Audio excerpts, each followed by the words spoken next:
Bonjour et bienvenue dans ce nouveau tutoriel Blender. Alors sur Blender Coach déjà. Et si comme moi vous faites des tutoriels sur le logiciel Blender, il y a un outil qui est vraiment très important. Ça fait un moment que je ne l'ai pas utilisé parce que justement je ne le retrouvais plus.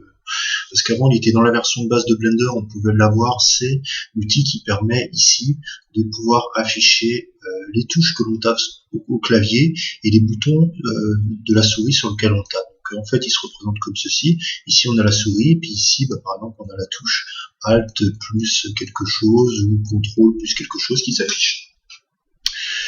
Depuis peu, en fait, avant, on pouvait l'avoir ici dans File, User Preferences, Add-on.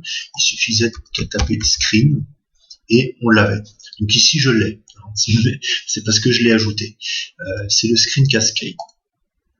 Donc, pour l'avoir maintenant, il vous faut aller le chercher directement sur le site de Blender. Donc ce que vous faites, c'est que vous tapez Blender Screen Cascade dans Google et vous allez directement sur le site du wiki de Blender. Un petit peu de temps à charger. Voilà. Et ici, vous pouvez voir que vous avez l'outil avec ces différentes fonctions, une vidéo explicative de l'outil. Et ici, vous avez l'endroit pour le télécharger. Alors, le lien pour le télécharger. Alors, attention, il ne faut pas cliquer sur le lien, parce que si vous cliquez sur le lien, vous avez le code qui s'affiche. Donc, si le fonctionnement de l'add-on vous intéresse et que vous y connaissez en Python et au niveau de l'API de Blender, vous pouvez regarder par curiosité, mais sinon, ça n'a pas beaucoup d'intérêt.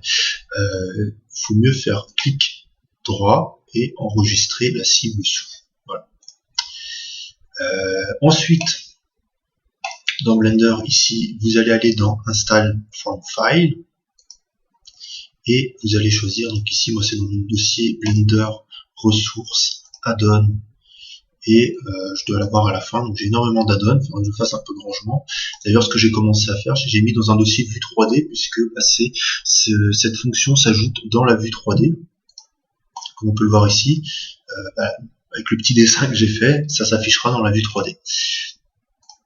Donc ici, on retrouve ici, vous cliquez ici, vous mettez Install from File. Donc moi je ne vais pas le faire parce que je l'avais déjà fait. Moi il me suffit de le cocher ici. Donc une fois qu'il est installé, vous allez arriver vers l'endroit où il est, donc il vous suffira de cocher cette case pour l'activer.